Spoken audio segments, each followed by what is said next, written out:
Pernah nggak kamu ngerasa orang-orang di sekitarmu tuh kayak salinan versi lama dari dirimu yang dulu kamu cuek, sekarang ketemu orang yang cuek banget, yang dulu kamu suka ngatur, sekarang dapat pasangan yang lebih ngatur. Lucu emang semesta ini. Dia nularin hobi ngaca kepada kita. Nularin hobi ngaca kepada kita. Dan cerminnya bukan di kamar, tapi pada kejadian hidup kita sendiri. Halo Sobat Energi Suara Jiwa, aku Coach Erlangga Aspi. Di video ini aku mau cerita soal hukum semesta yang berikutnya, the law of correspondence. Artinya sederhana, as within so without. Seperti di dalam, begitu pula di luar. Semesta itu kayak layar bioskop. Loh. Filmnya muncul dari proyektor batin kita sendiri. Kalau isi hati kita kabur, gambarnya buram. Kalau kita tenang, layar hidup kita jernih. Aku sampai sekarang masih sering nanya nih, kenapa aku selalu ketemu orang yang nggak ngerti aku? Terus aku jadi sadar, ya karena aku pun nggak benar-benar ngerti diriku sendiri. Repot kalau sudah musuh semesta ini selalu ngasih kaca. Ada salah seorang klienku dari dari sebuah kota lah, namanya A. Dia cerita, Coach, kenapa aku selalu ketemu orang yang terus nyalain aku? Aku jawab, mungkin bukan dia yang nyalahin kamu. Mungkin itu pantulan bagian dirimu yang belum dipeluk. Seminggu kemudian dia bilang, Coach, aku mulai sadar. Selama ini aku juga keras pada diriku sendiri. Nah, begitu dia lembut ke diri sendiri, si A ini, orang-orang di sekitarnya juga mulai berubah tanpa disuruh.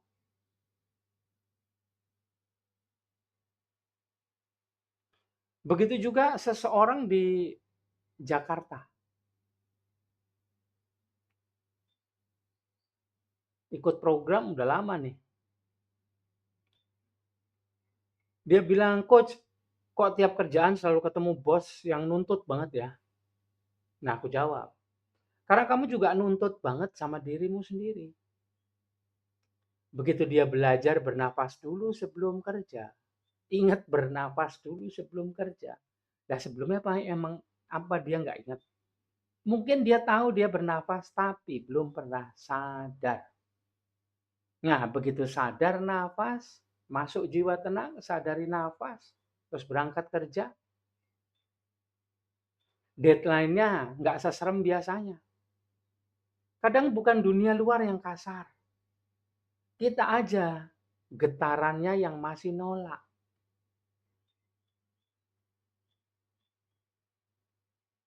Sekarang coba kita latihan sebentar. Pakai pin energi seperti biasanya.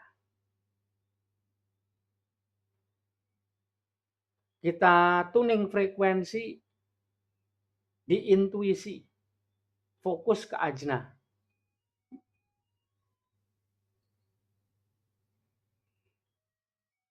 Atur nafas.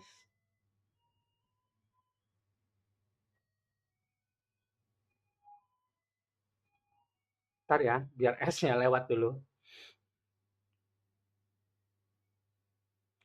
Atur nafas, santai.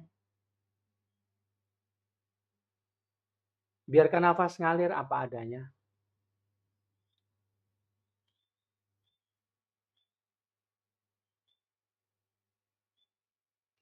Ucapkan perlahan. Rileks, tenang, damai. Sekarang kembali, tarik nafas 4 hitungan halus. 4, 3, 2, 1. Lepaskan halus. 6 hitungan.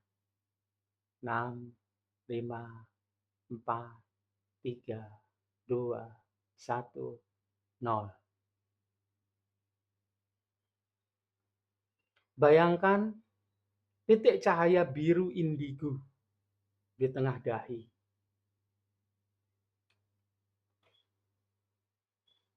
Rasakan sinarnya meluas lembut ke seluruh wajah. Yang di luar adalah guru bagi yang di dalam. Ucapkan, aku melihat dengan mata hati, bukan mata luka.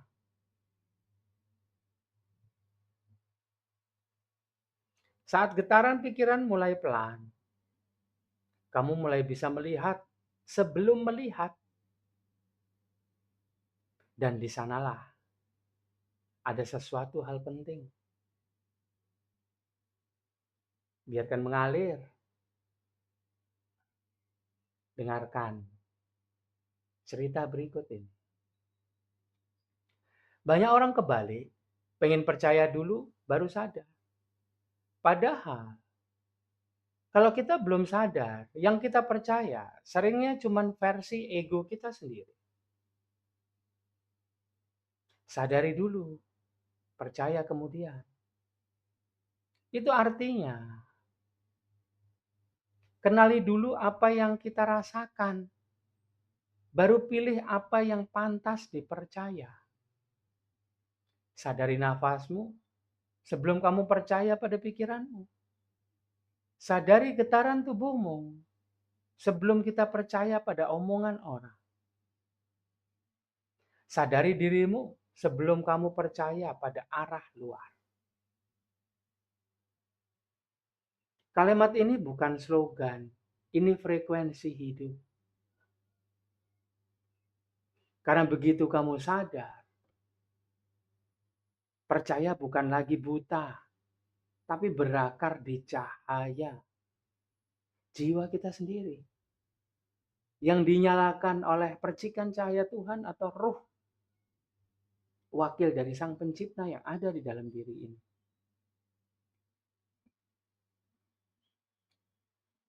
Hidup itu cermin, bukan hukuman. Kalau kamu nemu orang yang nyebelin, mungkin dia bukan masalah. Dia cerminmu yang belum kamu peluk. Lucunya, begitu kamu berhenti nyalahin, pantulan di luar juga berhenti nyakitin. Pernah nggak dirimu tiba-tiba sadar, orang yang kamu sebelin banget justru ngajarin versi terbaik dari dirimu sendiri. Yang tidak dicari, tapi sudah ada.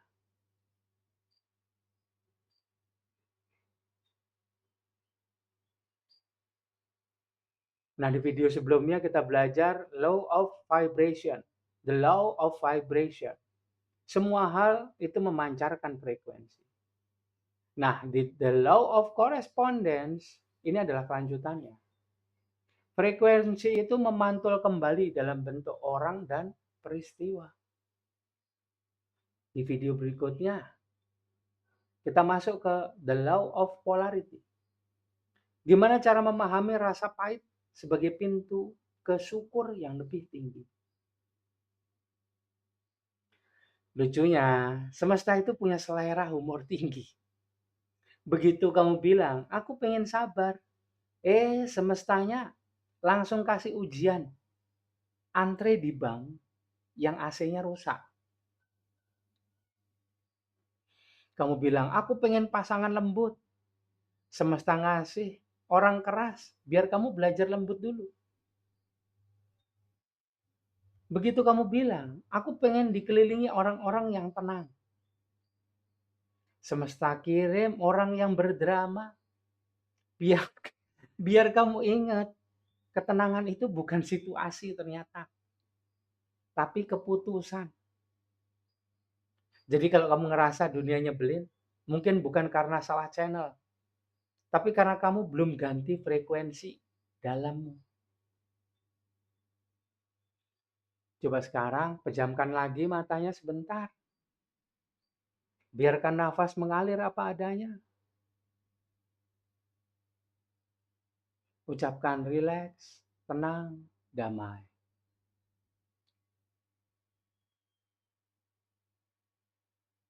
Biarkan nafas mengalir. Dan biarkan semua wajah, kenangan, orang, dan situasi. Sekarang ucap pelan. Aku menerima cermin hidupku dengan kasih. Yang kuampuni di luar, yang sembuh di dalam. Rasakan titik di antara alis itu anget. Itu ajna kamu yang aktif. Pusat kesadaran yang melihat tanpa menghakimi. Kadang Tuhan nggak ngasih orang baru dulu. Karena dia lagi nyuruh kamu berdamai sama cermin lama. Begitu kamu peluk bayanganmu sendiri, pantulan di luar tiba-tiba berubah jadi terang. Itulah cermin semesta yang nggak pernah salah. Yang kamu lihat di luar hanyalah gema dari yang kamu pikirkan di dalam. Jadi, yuk nyoba yuk mulai sekarang. Kalau kamu nemu orang yang bikin kamu kesal, senyumin aja dulu. Mungkin itu semesta yang lagi kirim versi lama dari kamu. Buat ucapin selamat tinggal dengan damai. Aku nggak harus mengubah dunia untuk merasa damai. Aku cukup menyembuhkan getaranku. Dan dunia akan ikut berubah. Dan kalau kamu tiba-tiba ngerasa dada hangat atau mata berkaca, itu bukan efek video. Itu tanda kamu yang jiwa sedang berdamai dengan semua bagian dirinya. Jangan lupa, sadari dulu, percaya kemudian. Biarkan percikan cahaya Tuhan menyalakan energi suara jiwamu untuk menerangi hidupmu.